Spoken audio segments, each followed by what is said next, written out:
Então, né, fomos convidados, eu tenho esse desafio de trazer um pouquinho do que a gente vem trabalhando dentro da Secretaria de Assistência, o olhar dentro da assistência social e a segurança alimentar. Então, só dando continuidade, né? Foi muito bem falado aqui sobre a primeira infância, eu trouxe aqui só um dos marcos legais, né, para a gente colocar mais uma vez a lei número 13.257, de 8 de março, que dispõe sobre as políticas públicas para a primeira infância, que corresponde aos 6 primeiros anos completos ou 72 meses de vida da criança.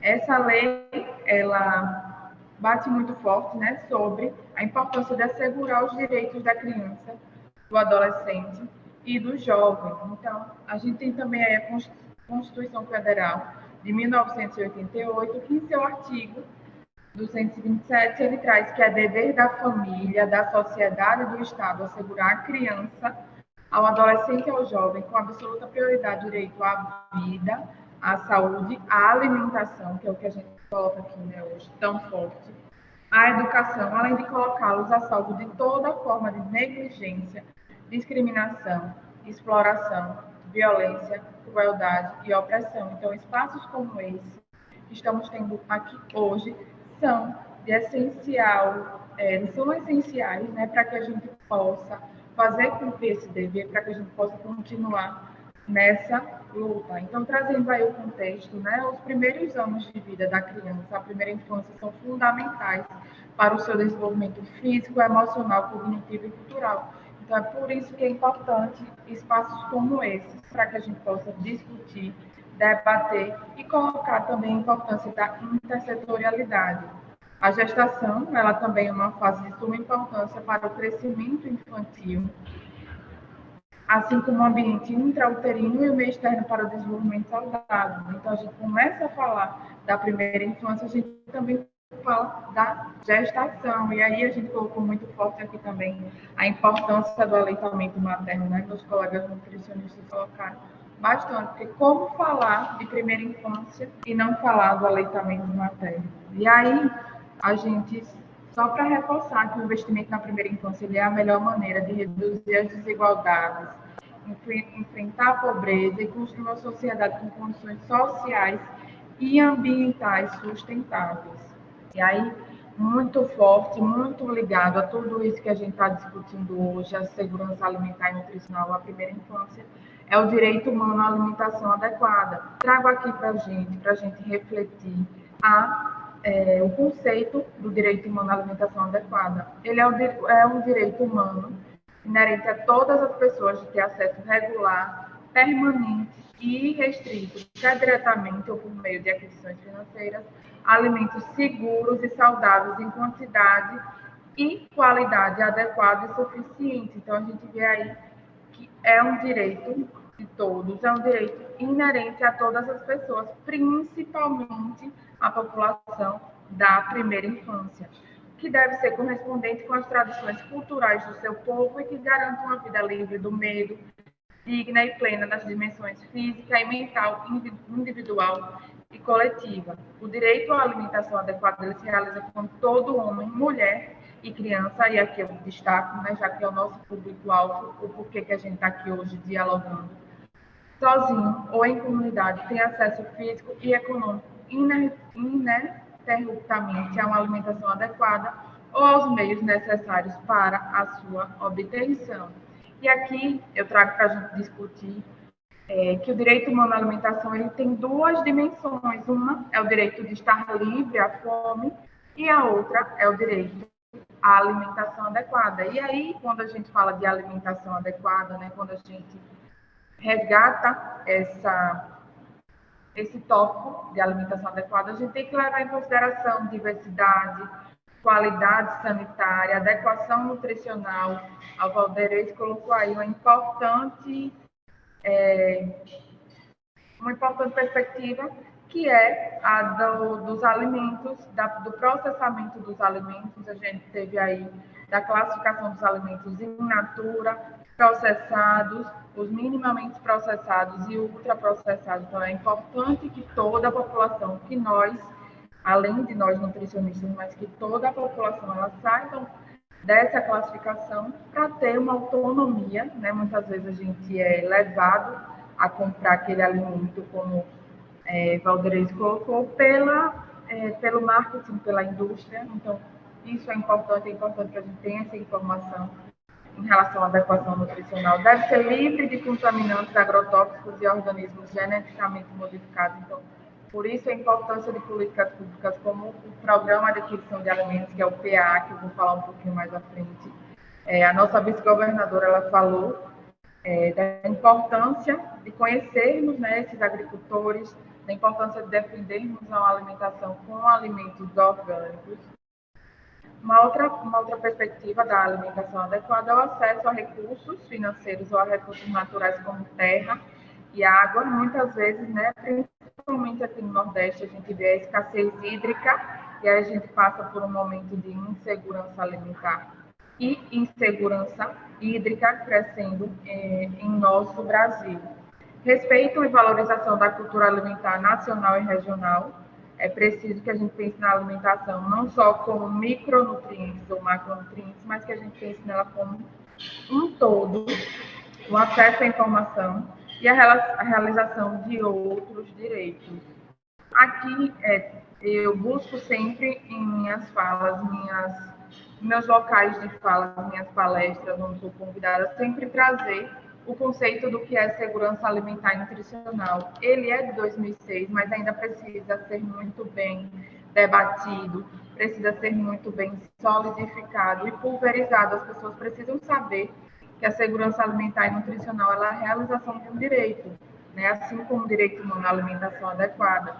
E aí a gente tem a lei orgânica, que é a lei 11.346 de 2006, que ela define a segurança alimentar e nutricional como a realização do direito de todos ao acesso regular e permanente a alimentos de qualidade em quantidade suficiente. Mais uma vez, a gente fala do acesso ao alimento, mas esse alimento precisa ser de qualidade e também em quantidade suficiente. Então, não adianta a gente empanturrar aquela criança de um alimento ultraprocessado, né? Assim, a gente não está garantindo a segurança alimentar e nutricional dela. Sem comprometer, né, e voltando para o conceito, né, sem comprometer o acesso a outras necessidades essenciais, tendo como base práticas alimentares promotoras de saúde, que respeitem tanto a diversidade cultural, que seja ambiental, cultural, econômica e socialmente sustentáveis.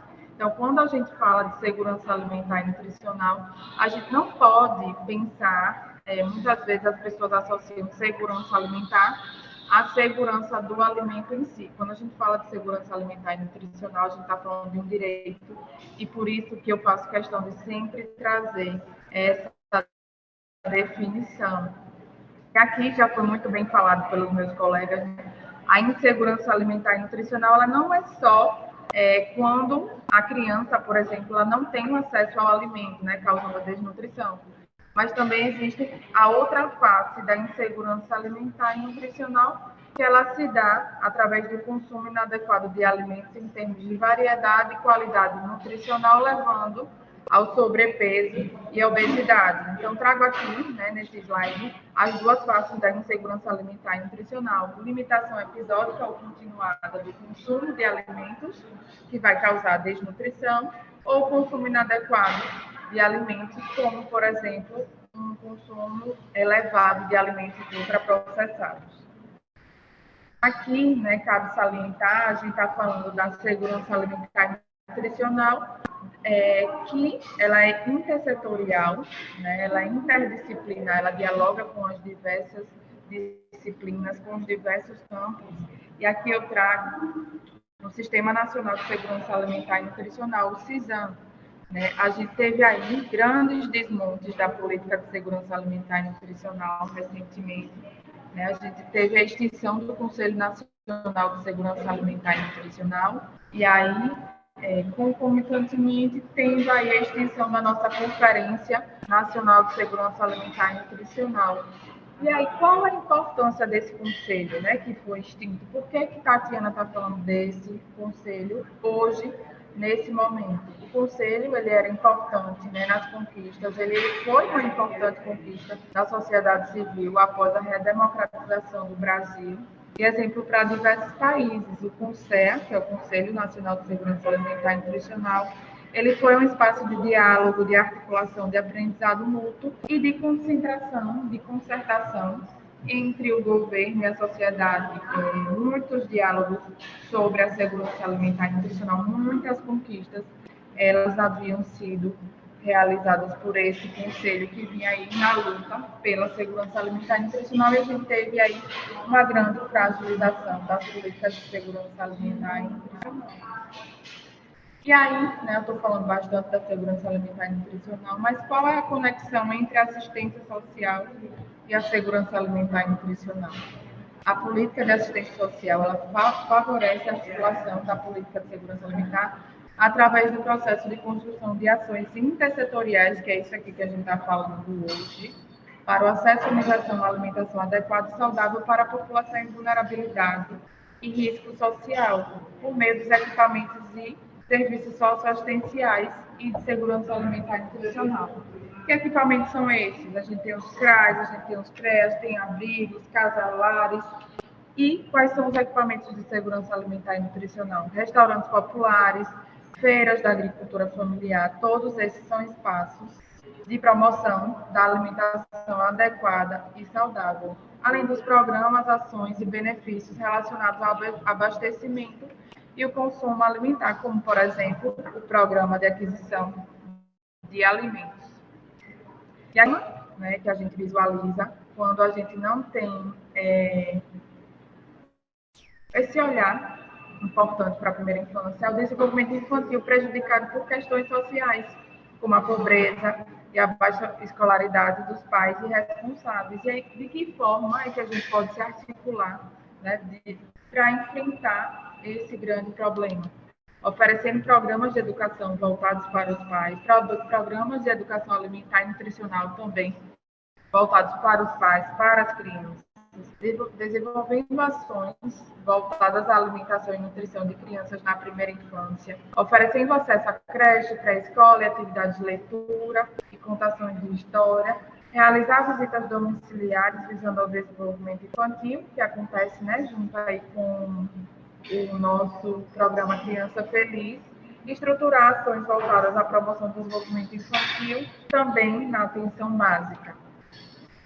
E aí, eu já coloquei mais à frente, mais reforço, né? Não há como falar sobre segurança alimentar e nutricional, tanto dentro da assistência, como dentro da saúde, como dentro da educação, sem falar no aleitamento materno, né? Com a interação entre mãe e filho, influenciando no estado nutricional da criança, em sua habilidade de se defender de infecções, na sua fisiologia e no desenvolvimento cognitivo e emocional.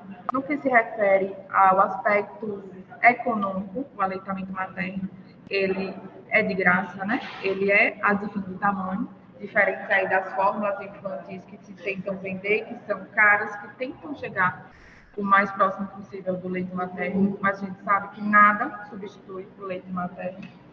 E aí existe o direito humano à alimentação do lactente, né? O direito humano da mãe de praticar o aleitamento materno exclusivo e ou de ser informado sobre as melhores alternativas no caso dela não poder ou não decidir amamentar. Ações voltadas à alimentação e nutrição podem apresentar benefícios para as crianças, elevando suas chances do pleno desenvolvimento, especialmente cognitivo, reforçando mais uma vez a importância de estarmos discutindo aqui e de, em campo, realizarmos essas ações voltadas para a alimentação e nutrição. Destacaram-se na busca de evidências duas estratégias nesse eixo: a promoção do aleitamento materno e ações integradas de nutrição, suplementação e estimulação e educação alimentar e nutricional. Trago aqui alguns programas, né? O nosso amigo Ronaldo já falou do programa Bolsa Família, mas trago aqui mais uma vez reforçando ele como uma estratégia, né, voltada para a alimentação e nutrição e que atinge esse público, né, da primeira infância.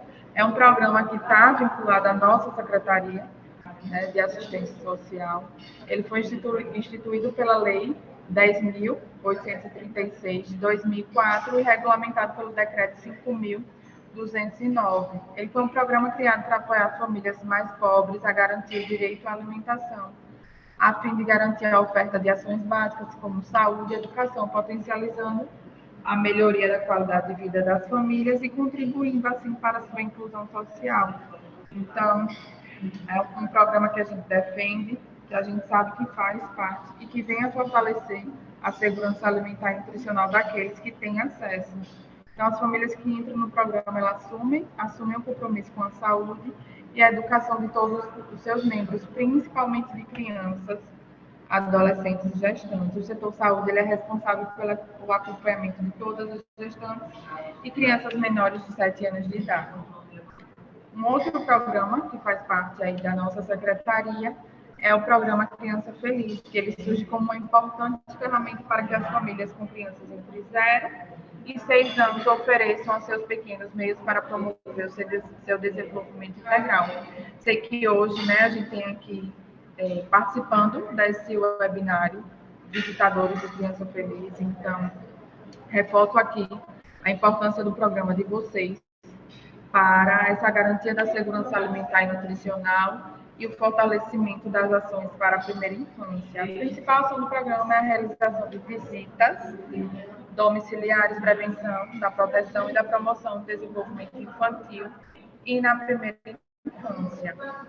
Um outro programa, né, que é uma estratégia também voltada para a alimentação e nutrição, que promove o acesso à alimentação adequada, é o Programa de Aquisição de Alimentos, o PAA, que precisa ser defendido e fortalecido não só no Estado, como no nosso país, né? A gente teve aí cortes, a gente, como eu falei, enfraquecimento da Política Nacional de Segurança Alimentar e Nutricional.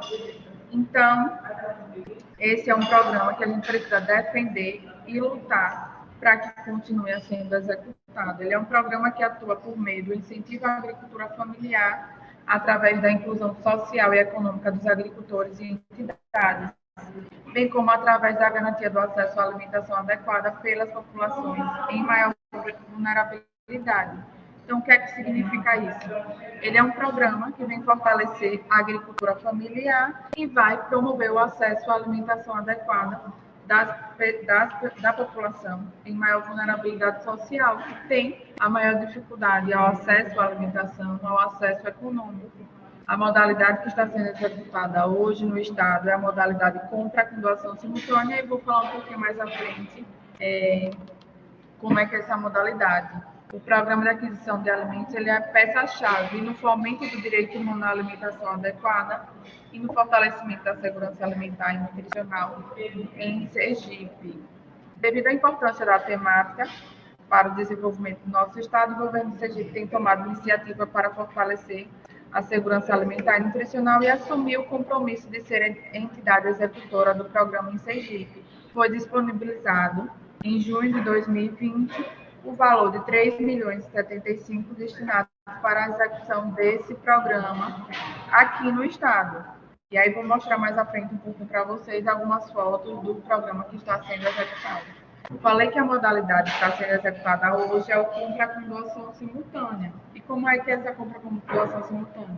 É realizada uma compra de alimentos diversos, principalmente in naturas, ou processados, que tenham como a sua base de alimentação os alimentos in natura, e ocorre a doação simultânea às unidades recebedoras. Então, o Estado ele trabalha como uma ponte entre o agricultor que estava com dificuldade de escoar sua produção e levar alimentos in natura para a população que estava precisando. Principalmente em momentos de pandemia, a gente sabe que essa situação de insegurança alimentar e nutricional, ela aumentou muito. Então, programas como esse, que fortalecem e promovem o acesso à alimentação e o acesso a alimentos in natura, eles são muito importantes e precisam ser valorizados, precisam ser defendidos mesmo por quem está na ponta, por a gente que está trabalhando, por a gente que está na gestão pública.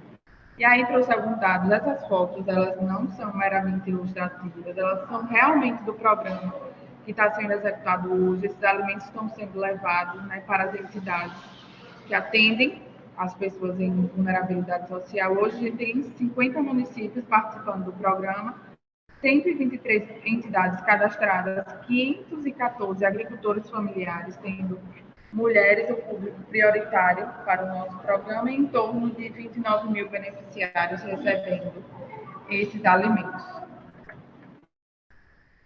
Os alimentos que estão sendo entregues no nosso programa são batata doce, macaxeira, abóbora, couve, cebolinha, coentro, banana, tangerina, laranja, dentre outros alimentos in natura que chegam à nossa população sergipana. Trouxe aqui também para vocês alguns equipamentos de segurança alimentar e nutricional e socioassistenciais que têm uma ligação direta com a nossa política, né? Com a nossa primeira infância que a gente está aqui defendendo hoje.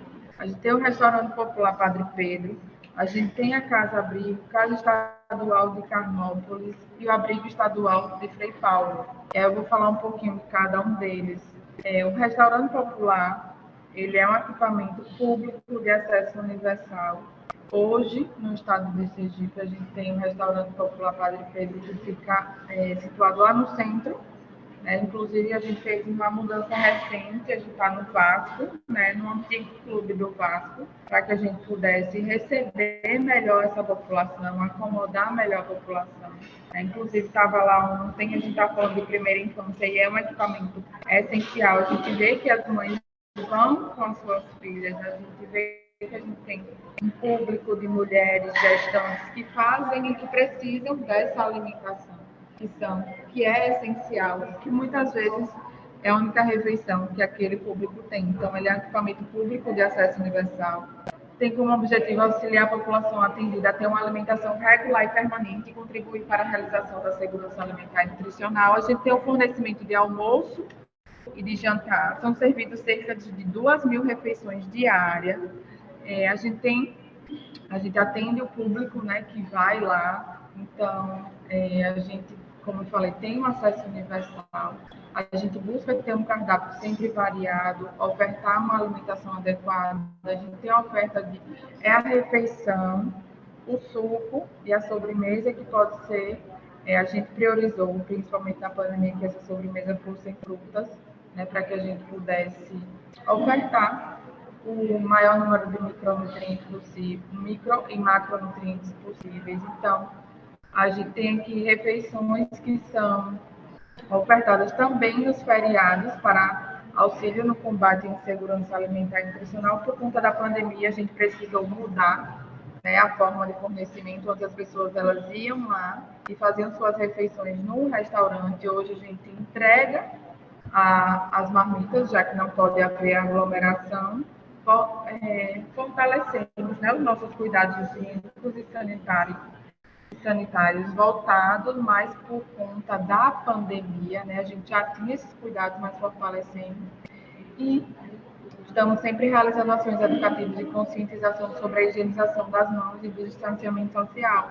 Lá no Clube do Vasco, a gente pretende ter, já começamos essa semana, então, para reforçar aqui, todo mundo que sabia que a gente tinha um restaurante popular que funcionava lá no centro, ali na esquina da Carlos Firpo. Ele está agora funcionando no antigo Clube do Vasco, mas com a mesma quantidade de refeições, sempre buscando humanizar muito mais o atendimento e com o seu objetivo principal, que é fortalecer e garantir o direito humano à alimentação da população sergipana.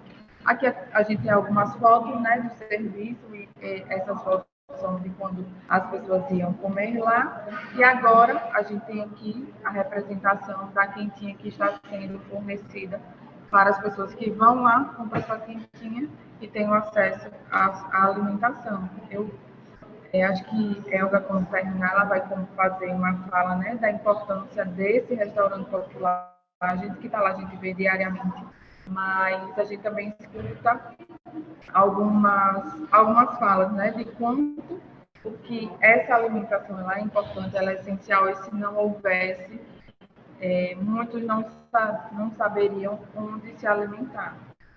Uma outra ação que é executada pela Secretaria é a entrega de cestas de alimentos para pessoas convivendo com HIV. Então, a gente tem um controle de qualidade dessas cestas de alimentos que buscam atender as necessidades nutricionais desse grupo específico.